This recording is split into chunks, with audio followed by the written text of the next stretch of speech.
The screech of tires was a brutal scream against the cold, damp air of the evening, a sound so violent it seemed to rip a hole in the fabric of the city's monotonous hum. Alistair Sterling didn't flinch. He stood perfectly still, his hands resting on the ornate, cold iron of the bridge's railing, his gaze fixed on the murky, swirling water below. The car, a vintage silver Aston Martin that was worth more than the entire block of apartments to his left, was now a mangled sculpture of chrome and steel, its front end concertinaed against the thick stone support of the bridge.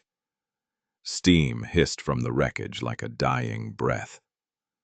A few feet away, a small, vibrant splash of color lay scattered across the wet pavement, a bouquet of wildflowers, their petals crushed and broken.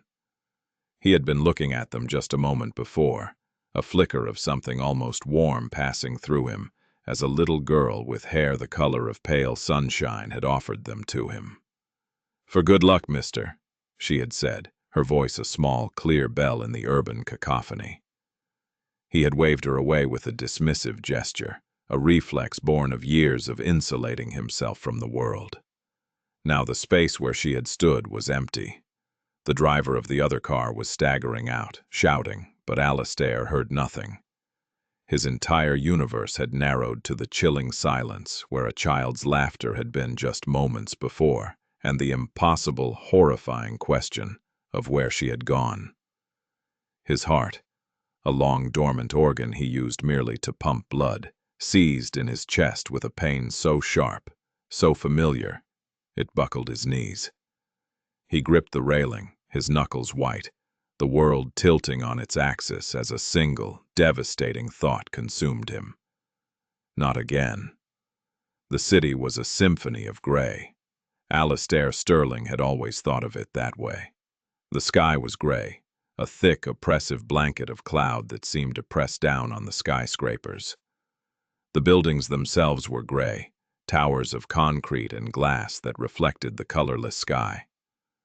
The people were gray, a ceaseless river of monochrome suits and tired faces flowing through the canyons of the financial district. His own life was the grayest of all. It was a meticulously curated existence, a masterpiece of minimalist despair painted in 50 shades of slate. His penthouse apartment, a glass box suspended 50 stories above the world, was a testament to his emptiness. The furniture was Italian, brutally modern and uncomfortable, all sharp angles and unforgiving surfaces in shades of charcoal and ash.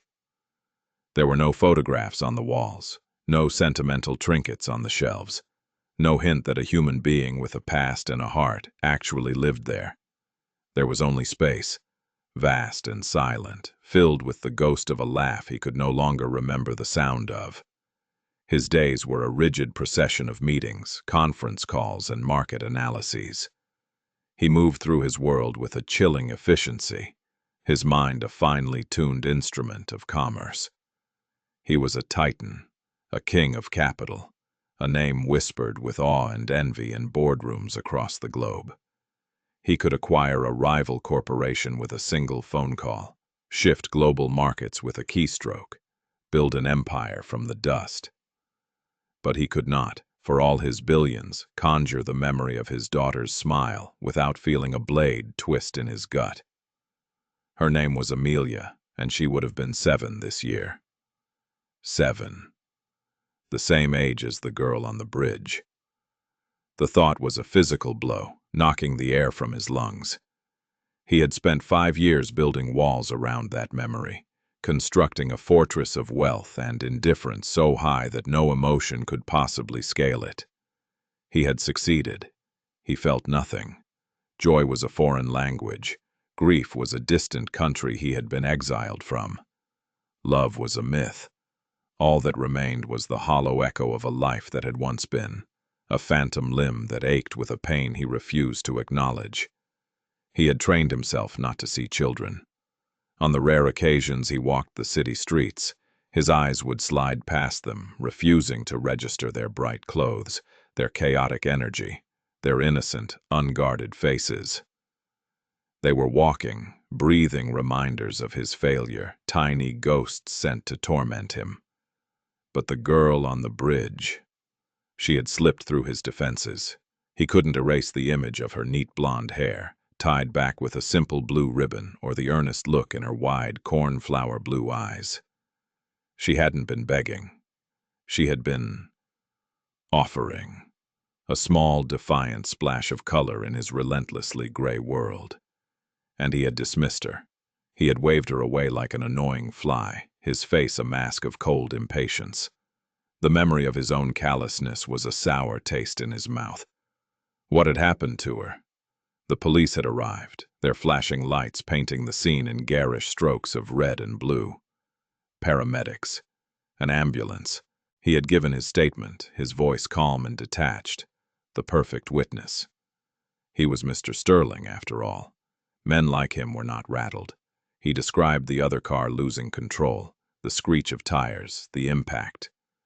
When they asked about the girl, he had simply said she was a street vendor who had been standing on the pavement. He did not mention that she had spoken to him. He did not mention the flowers. He did not, under any circumstances, mention that for a fleeting, terrifying second, as the car careened towards the bridge, he had seen Amelia's face in place of hers.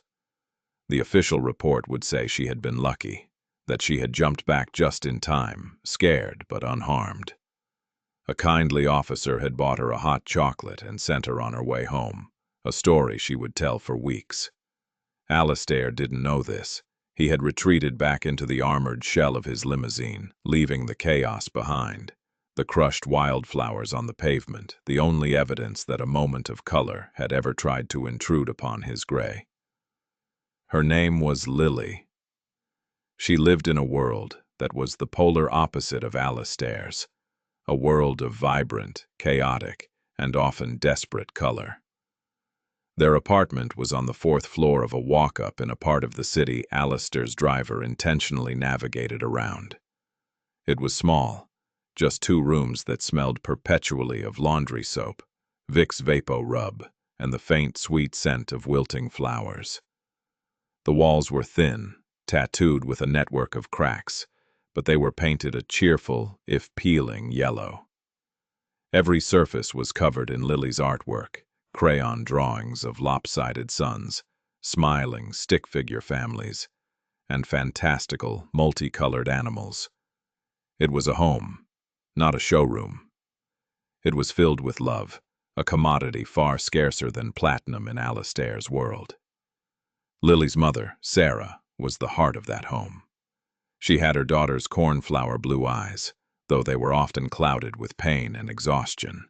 Her laughter, when it came, was like the sound of wind chimes, a little weak, a little fragile, but beautiful, nonetheless. For the past year, that laughter had been growing rarer. The illness had come on slowly at first, a persistent fatigue, a nagging cough. Now it was a monster, a relentless thief that was stealing the color from Sarah's cheeks, the strength from her limbs, the very breath from her lungs. The doctors used long, complicated words that Lily didn't understand. Autoimmune, fibrosis, progressive. What Lily did understand was the growing stack of white envelopes on the kitchen table, the hushed, worried phone calls her mother would make when she thought Lily was asleep, and the way her mother's smile never quite reached her eyes anymore. She understood that the medicine that helped her mommy breathe cost more than the money they had, and that the jar on the counter labeled rent was never quite full enough. So Lily had decided to help. It was her idea, born from a child's simple, powerful logic. People liked flowers. Flowers made people happy. If she sold flowers, she could make money, and if she made money, she could help her mommy get better. It was a perfect plan. She had gathered the flowers herself from the small, neglected community garden at the end of their block. A riot of dandelions, clover, and the tough little daisies that pushed their way through cracks in the pavement. They weren't fancy roses or exotic orchids, but they were bright and cheerful.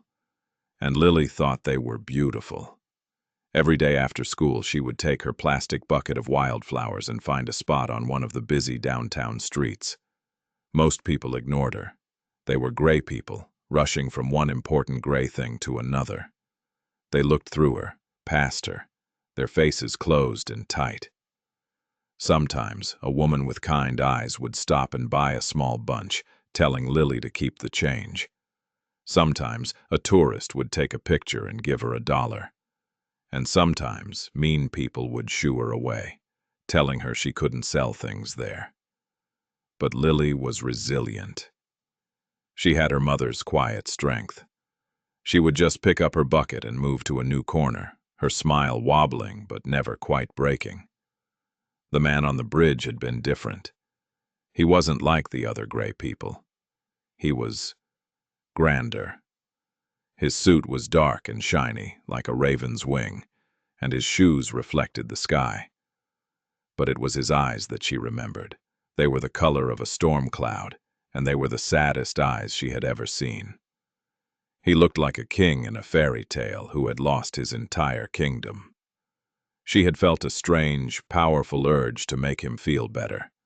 That's why she had offered him the flowers for good luck. She thought he looked like he needed it more than anyone she had ever met. His dismissal had stung, a cold wave of adult indifference that was sharper than the wind whipping across the river. But then the car had come, a roaring metal monster, and in the terrifying chaos of the moment, she had forgotten all about the sad man's unkindness.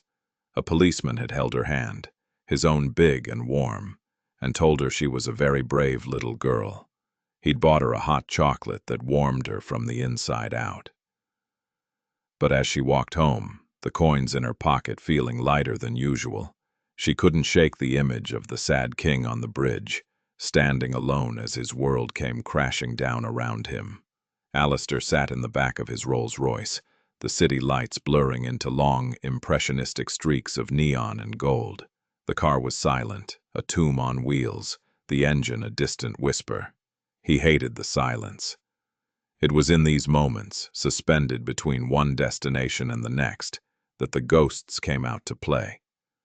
He picked up the tablet on the seat beside him. The screen glowed to life, displaying stock tickers, market trends, profit and loss statements.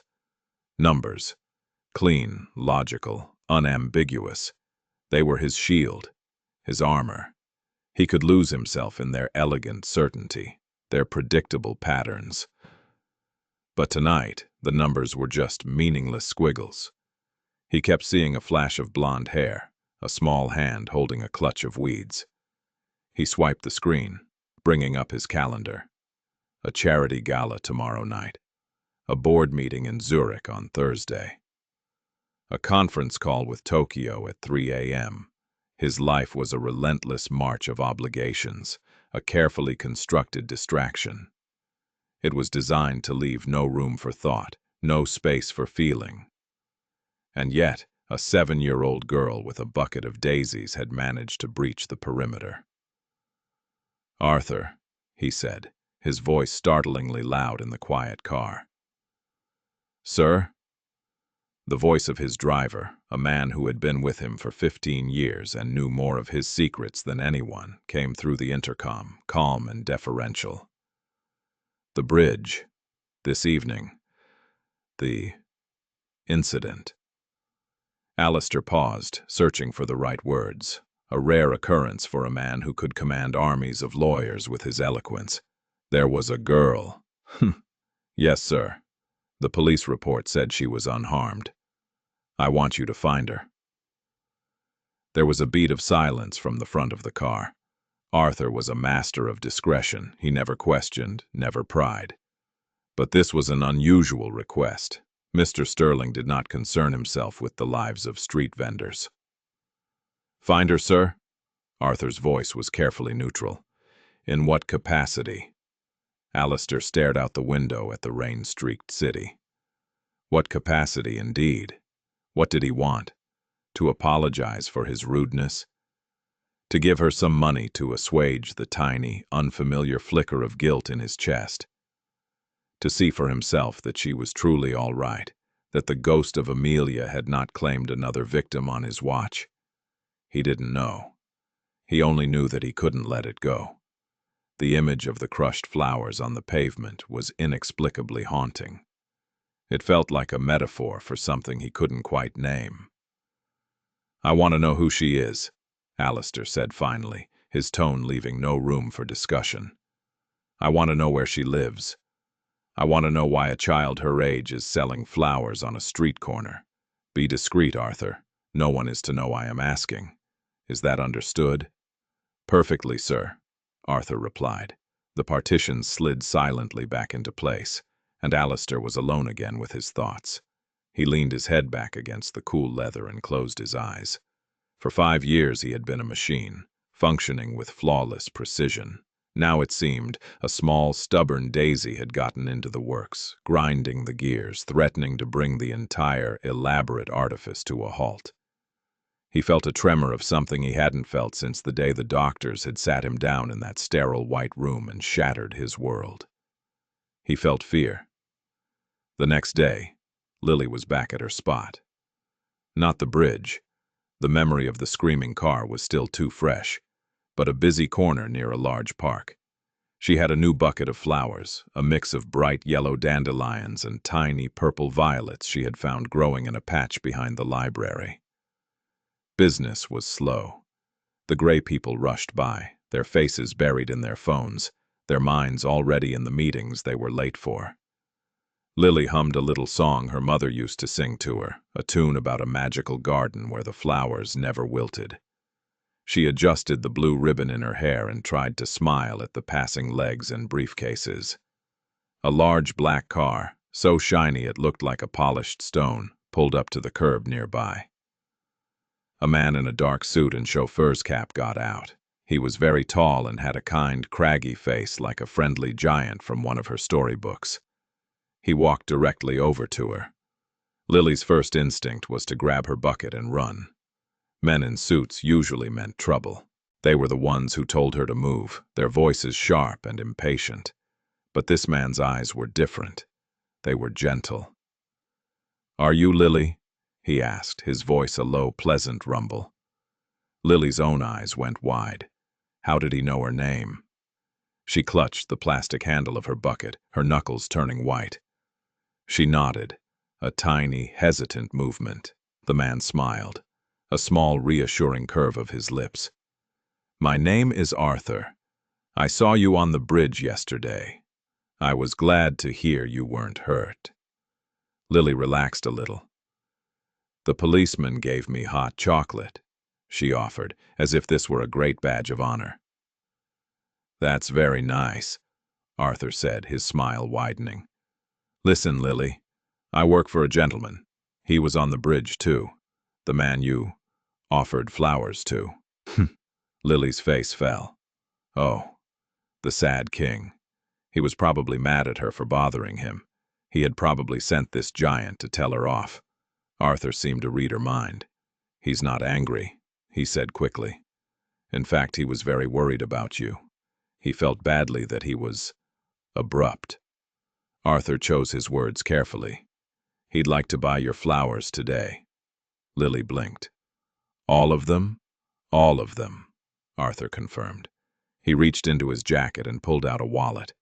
He took out a crisp, new $50 bill and handed it to her. Lily stared at the bill. It was more money than she had ever held in her life. It was more than was in the rent jar. It was a magical piece of paper. I don't have change for this," she whispered, her voice full of awe. "That's quite all right," Arthur said, his eyes twinkling. "You keep the change. Consider it a thank you for being so brave yesterday." He carefully took the plastic bucket from her, his large hands surprisingly gentle with the fragile stems. "You should probably head home now. It's starting to get chilly." Lily could only nod, her mind reeling. She clutched the $50 bill in her hand, the paper feeling warm and powerful.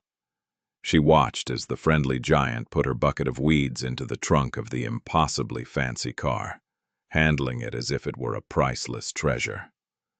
He gave her one last small smile before getting back into the driver's seat and pulling silently away from the curb. Lily stood on the pavement for a full minute, just staring at the space where the car had been. Then she looked down at the money in her hand, a feeling of overwhelming, dizzying hope bubbling up inside her. She turned and ran, her small legs pumping as fast as they could, the $50 bill held tightly in her fist. She didn't run because she was scared. She ran because she couldn't wait to get home and show her mother that a miracle had happened.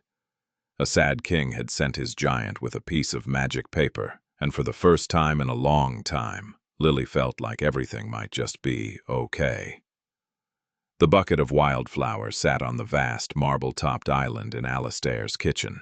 They looked absurdly out of place, a tiny, vibrant rebellion in the heart of his sterile, monochrome fortress. His chef, a woman with a Michelin star and a notoriously fiery temper, had stared at the bucket as if Arthur had brought a live animal into her sanitized domain. Alistair had dismissed her for the day. He didn't want anyone else here. He stood before the flowers, a glass of eye-wateringly expensive scotch in his hand, and just looked at them. Dandelions, violets, weeds, they were worthless, insignificant. And yet, they were the first sign of life that had been in this apartment in 5 years. He reached out a hesitant finger and gently touched one of the yellow dandelion heads. It was soft, its petals a delicate fringe. He remembered Amelia making chains of them in the park, her small fingers surprisingly nimble, her face a mask of concentration. He remembered her tucking one behind his ear and declaring him king of the lions. He snatched his hand back as if burned, the memory a sudden, agonizing ambush. The glass in his hand trembled. He took a long swallow of the scotch, the burn in his throat a welcome distraction from the burn in his chest. What was he doing? This was insane. He was a billionaire, a captain of industry, and he was being emotionally terrorized by a bucket of weeds. It was pathetic. He should throw them out. He should call Arthur and tell him to forget the whole thing. He should immerse himself in work until he forgot the name Lily, forgot the color of her eyes, forgot the existence of children altogether. He walked over to the floor-to-ceiling window and looked down at the city. The lights were a glittering carpet spread out beneath him, a kingdom he commanded. From up here, the people were invisible, their lives and struggles insignificant. It was how he liked it. Safe, detached, in control.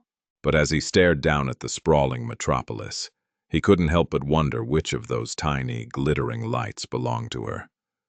He wondered if she was in a warm, safe room, or if she was in a place that was cold and dark.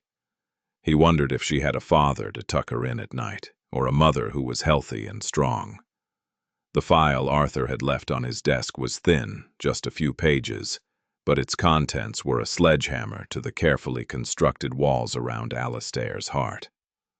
Lily Miller, age 7. Father, Daniel Miller, deceased. Killed in an industrial accident 2 years ago. Mother, Sarah Miller, age 31, former graphic designer, diagnosed 1 year ago with idiopathic pulmonary fibrosis. Prognosis: poor without specialized treatment. Current income: a small widow's pension, and whatever the child makes selling flowers. Financial situation: dire. Eviction notice served last week. Alistair read the report twice, his hand tightening around his glass. He felt a cold, familiar rage rise within him. It was the same impotent fury he had felt standing by Amelia's hospital bed, watching the most brilliant doctors in the world, men he could buy and sell 100 times over, shrug their shoulders and tell him there was nothing more they could do. The world was a cruel, random, unjust place. It took men like Daniel Miller, who worked with his hands to provide for his family. And it took little girls who liked to make dandelion crowns. And it left men like him, men with more money than God, utterly powerless to stop it. But was he? The question hung in the silent air of the penthouse.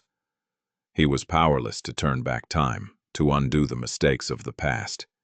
He couldn't bring Amelia back, but Sarah Miller. Her prognosis was poor without specialized treatment. Treatment, Alistair knew, that cost a fortune. A fortune he happened to have. The idea was terrifying. It meant stepping out of the gray. It meant engaging, caring, feeling. It meant opening himself up to the possibility of pain, the one thing he had sworn he would never experience again. If he helped them, he would be tied to them. He would watch this other little girl, this ghost of his own daughter. And what if the treatment didn't work? What if he had to watch it all happen again? He couldn't bear it. He wouldn't survive it. He pushed the file away, his jaw tight. No, it was too much of a risk. He would send them money, anonymously.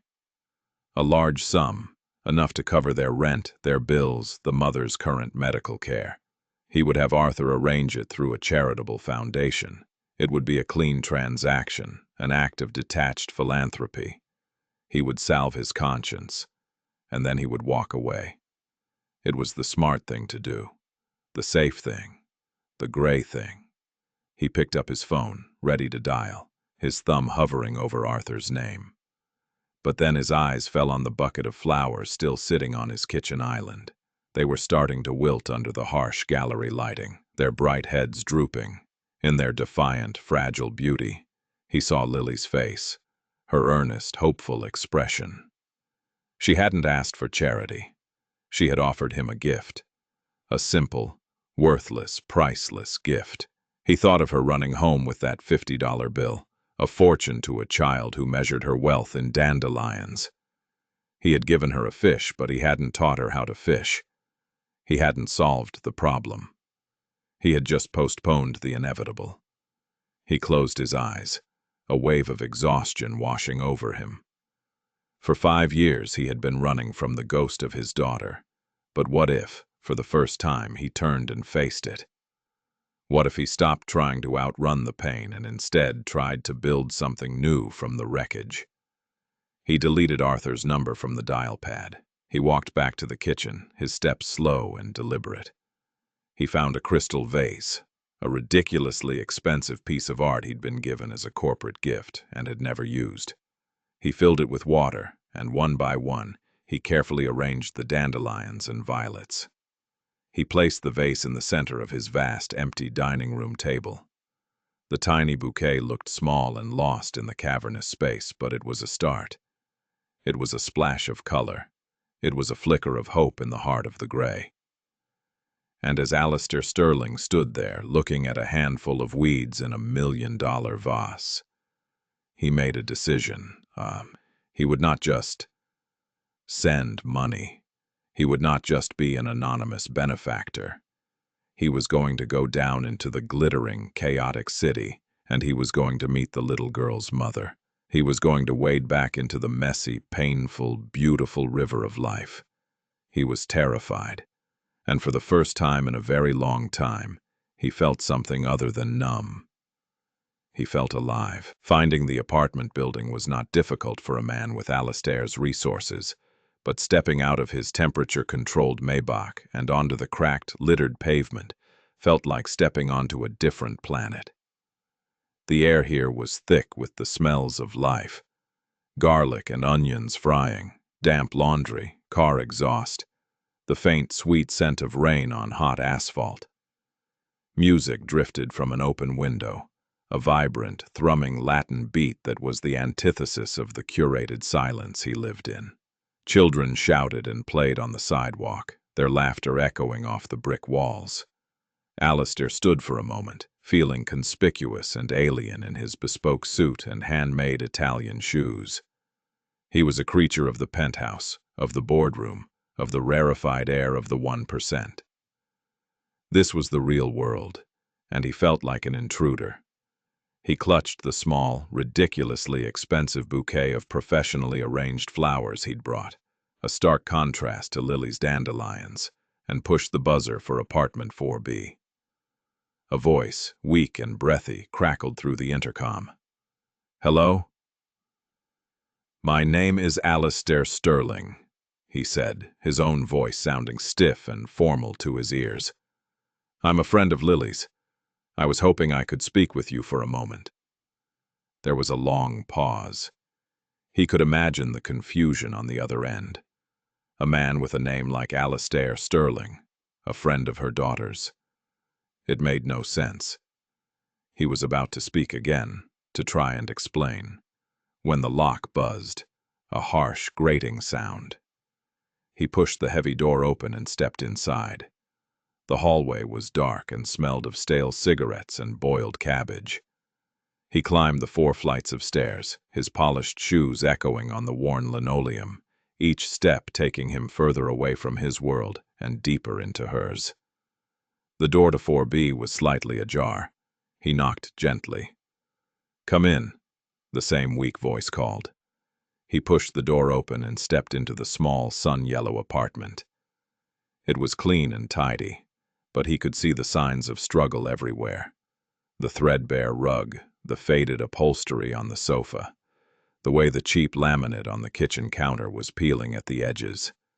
And in the center of it all, sitting in a worn armchair with a blanket wrapped around her shoulders despite the warmth of the day, was Sarah Miller. She was younger than he had expected, and prettier, though her illness had hollowed out her cheeks and cast dark shadows beneath her cornflower blue eyes. She looked at him with a mixture of suspicion, curiosity, and sheer exhaustion. Lily was sitting on the floor beside her, a coloring book open on her lap, but her crayons were still as she stared up at him, her eyes wide with surprise. It was her, the girl from the bridge. In her own home she looked smaller, more fragile. "The sad king," Lily whispered, a statement of fact, not an accusation. Sarah's eyebrows shot up. "Lily, that's not polite." She turned her gaze back to Alistair, a faint, apologetic smile on her lips. "I'm sorry. I'm Sarah Miller. You're Lily's friend." Alistair felt a lump form in his throat. He nodded, unable to speak for a moment. He was suddenly, acutely aware of the absurdity of his presence. What was he doing here? What could he possibly say? "Hello. I'm a reclusive billionaire haunted by the ghost of my dead daughter, and your child has inadvertently dragged me back into the land of the living." He cleared his throat and extended the bouquet. "These are for you." Sarah's eyes widened as she took the flowers. They were perfect hothouse specimens, a riot of deep purples and pristine whites. They're beautiful," she said, her voice catching. "You didn't have to do that." She looked from the flowers to his face, her gaze searching, intelligent. "Mr. Sterling, were you the one who sent your driver to buy Lily's flowers yesterday?" Alistair nodded again. I was on the bridge. I was worried about her, and I was rude. I wanted to apologize." "Oh," Sarah said softly. She looked at Lily, then back at him. A million questions seemed to be swirling in her tired eyes. She was a mother bear, and a strange, powerful man had just walked into her den. Her instincts were on high alert. "Well, thank you. For the money, I mean. It was a huge help." "It wasn't enough," Alistair said, the words coming out before he could stop them. Sarah frowned. "I'm sorry?" He took a deep breath, forcing himself to meet her gaze. This was it, the point of no return. "Mrs. Miller." "Sarah, I know about your illness." Her face paled, her eyes flashing with a mixture of fear and anger. "My driver. I had him make some inquiries. I apologize for the intrusion, but I had to understand." "Understand what?" she asked, her voice sharp, her grip tightening on the arms of her chair.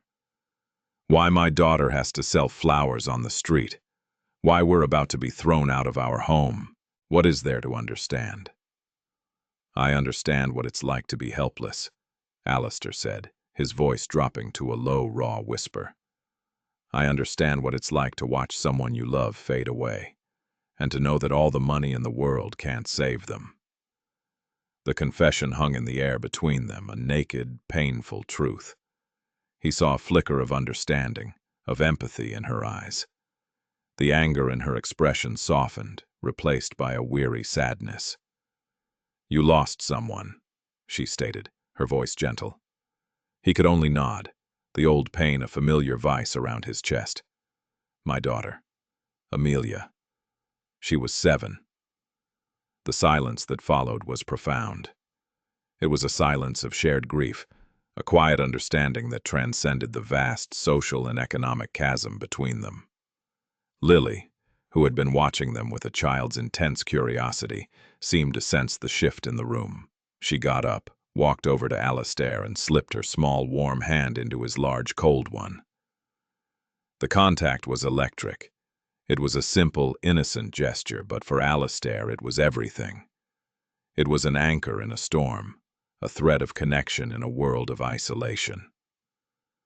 He looked down at her trusting, upturned face, and he felt the last of his reservations crumble. "Sarah," he said, his voice thick with emotion, his eyes never leaving hers. "There is a doctor in Switzerland, a specialist. He's developed an experimental treatment, a new therapy for your condition. The success rate is promising." He had spent the entire previous night on the phone, leveraging every contact, calling in every favor, his mind once again the sharp, focused instrument he was used to. But this time, it was not for profit. It was for a life. "I've spoken to him. I've sent him your files. He's agreed to take you on as a patient. I have a jet on standby. It can take you there tomorrow. All expenses, the treatment, the hospital stay, living costs, everything will be taken care of." Sarah stared at him, her mouth slightly agape, her blue eyes shimmering with unshed tears. She looked from his earnest, pained face to her daughter, who was still holding his hand, completely unafraid. It was too much. A billionaire appearing on her doorstep, talking about private jets and Swiss doctors. It was a fairy tale, a dream. People like her didn't get fairy tale endings. "Why?" she whispered, the word a puff of air. "Why would you do this for us? You don't even know us." Alistair looked down at the small hand holding his. He squeezed it gently. "Because your daughter stood on a bridge and offered a bouquet of weeds to a stranger, not because she wanted his money, but because he looked like he needed some good luck," he said, his voice cracking. "She reminded me that there is still color in the world, and I'll be damned if I'm going to stand by and watch her lose her mother." He looked back at Sarah, his own eyes now glistening. "Please, let me do this. Let me help. It won't bring my daughter back. But maybe it can help save someone else's mother." The tears that had been welling in Sarah's eyes finally spilled over, tracing silent paths down her pale cheeks. They weren't tears of sadness or fear. They were tears of overwhelming, impossible relief. She nodded, unable to speak, a sob catching in her throat. She just nodded, and in that small, sun-yellow room, surrounded by crayon drawings and the scent of wilting flowers, 3 broken people, a grieving king, a dying mother, and a little girl with a bucket of dandelions began to piece together the fragments of their lives and build something new. A family. The next few weeks were a blur, a whirlwind of logistics and emotions that left Alistair feeling both exhausted and more invigorated than he had in years. The Gulfstream G650, his personal jet that had previously been used for shuttling him to sterile business meetings, was transformed. He had the stark leather interior filled with pillows, blankets, and a mountain of toys and books for Lily. Watching her press her face against the window, her eyes wide with wonder as the city shrank below them, Alistair felt a pang of something so close to joy it startled him. He had flown this route 100 times, but this was the first time he had ever truly seen the beauty of the clouds. The clinic in Switzerland was nestled in a valley surrounded by snow-capped mountains, a place so serene and picturesque it felt like a postcard. It was a world away from the grit and grime of their fourth-floor walk-up. Alastair had arranged for them to stay in a private suite attached to the clinic, a beautiful, light-filled apartment with a balcony that overlooked a pristine lake. He watched as Lily discovered the simple magic of her own room, a space that didn't have to be shared, her squeals of delight echoing through the pristine, quiet halls. Sarah began her treatment immediately. It was arduous and draining. There were days when she was too weak to get out of bed, days when the side effects left her nauseous and in pain. On those days, Alastair stepped in. He had cleared his schedule indefinitely, handing over the day-to-day running of his empire to a trusted subordinate. His new job was far more important. He became Lily's guardian, her playmate, her friend. He learned to make pancakes, a skill he had never imagined acquiring, and discovered that Lily liked hers with an obscene amount of chocolate chips. He learned how to braid her hair, his large, clumsy fingers slowly mastering the intricate twists and loops. They took walks by the lake, feeding the swans and collecting smooth, flat stones to skip across the water. He read her bedtime stories every night, his deep voice narrating tales of brave knights and clever princesses, and he would often find her fallen asleep with her head on his chest, her small hand clutching his shirt. In these quiet moments, the ghost of Amelia was never far. He saw her in the way Lily chased butterflies, her laughter uninhibited and free. He saw her in the fierce concentration on Lily's face as she tried to sound out a difficult word in a book. But the pain was different now. It was no longer a sharp, stabbing agony. It was a dull, persistent ache, a bittersweet melancholy. The memories still hurt, but they were now interwoven with new moments, new laughter, new warmth. Lily wasn't a replacement for Amelia. She was different. She was a bridge back to the world, back to feeling, back to life. He started to talk about Amelia. He told Lily stories about her favorite purple dinosaur, about the time she tried to help him paint his study and ended up with more blue on herself than on the walls. He found that speaking her name aloud didn't break him. It was as if sharing her memory with Lily gave it a new life, a new purpose.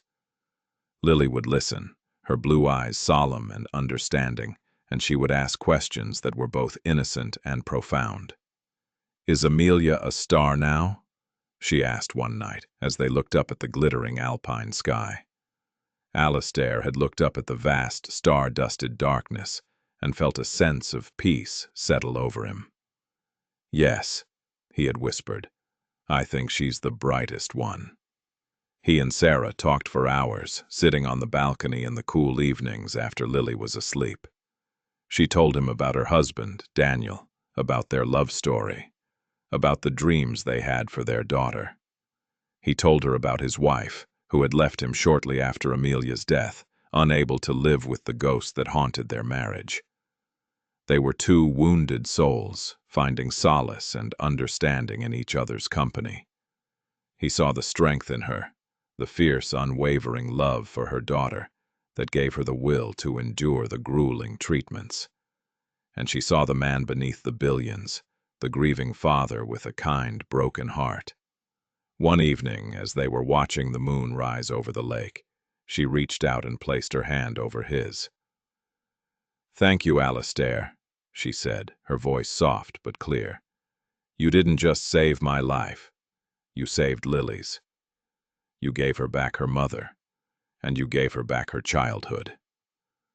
He had simply nodded, his throat too tight to speak, and squeezed her hand. Slowly, miraculously, the treatment began to work. The color returned to Sarah's cheeks. The cough that had been her constant companion began to subside. She could take longer walks. Her laughter grew stronger, and for the first time in over a year, the smile in her eyes reached all the way to her soul. The doctors were cautiously optimistic, then openly pleased. They called it a remarkable recovery. Alastair knew it was more than just medicine. It was hope. It was love. It was the fierce will of a mother to live for her child, and the unexpected kindness of a stranger who had become family. After 3 months, they came home, but they didn't go back to the small apartment with the peeling yellow paint. Alistair had bought a house, a beautiful brownstone on a quiet, tree-lined street with a small backyard garden. He had it furnished, not with brutalist Italian furniture, but with comfortable sofas, soft rugs, and shelves filled with books. He had even, to his own surprise, insisted on a room being painted a cheerful sun yellow. He didn't move in with them. He gave them their space, their home. But his own penthouse felt colder, emptier than ever before. The silence was no longer a comfort. It was a prison. The gray was no longer a shield. It was a shroud. He found himself making excuses to visit the brownstone every day. He would bring groceries, or a new book for Lily, or simply stop by to see how Sarah was feeling. He became a fixture in their lives, a beloved and essential part of their new world. He was Uncle Alistair, the man who gave the best piggyback rides and knew how to fix a broken bicycle chain. One sunny Saturday afternoon, months after their return, the three of them were in the backyard. Alistair was pushing Lily on a swing he had built for her, his suit jacket discarded on a bench, his tie loosened. Sarah was tending to a small patch of flowers she had planted, her movements strong and sure. The garden was filled with a riot of color: red tulips, yellow daffodils, purple irises. Lily's laughter pealed through the air as she swung higher and higher. "Push me to the moon, Uncle Alistair," she cried, her blonde hair flying behind her. Alistair smiled, a genuine, unforced smile that reached his eyes. He felt a sense of peace so profound it was almost overwhelming. This was it. This was what he had been missing. Not the power, not the prestige, not the billions. This, the simple, ordinary, extraordinary joy of being part of a family. Sarah came and stood beside him, her hands covered in dirt, a smudge of soil on her cheek. She looked radiant, healthy, beautiful. "You look happy," she said softly. He looked at her, then at the laughing child on the swing, and then at the vibrant, colorful garden. "I am," he said, his voice filled with a quiet sense of wonder. "I haven't been happy in a very long time."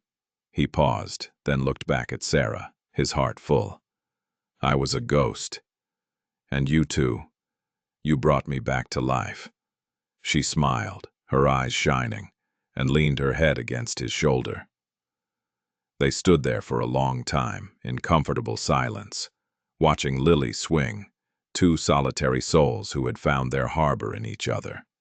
Later that evening, after he had tucked Lily into bed and read her a story, he was about to leave when he saw a small, framed drawing on her bedside table. It was a recent one, done with a new set of art pencils he had bought her. It depicted 3 stick figures holding hands under a lopsided, smiling sun. One was a tall man in a suit, one was a woman with long brown hair, and in the middle was a little girl with bright yellow hair. Underneath, in a child's careful, wobbly script, she had written, "My family." Alistair picked up the frame, his fingers tracing the outline of the figures. The fortress he had built around his heart didn't just have a breach, it had been completely, gloriously demolished. A single tear escaped and rolled down his cheek. It wasn't a tear of grief for what he had lost. It was a tear of gratitude for what he had found. The little girl on the bridge hadn't just sold him a flower. She had sold him a future.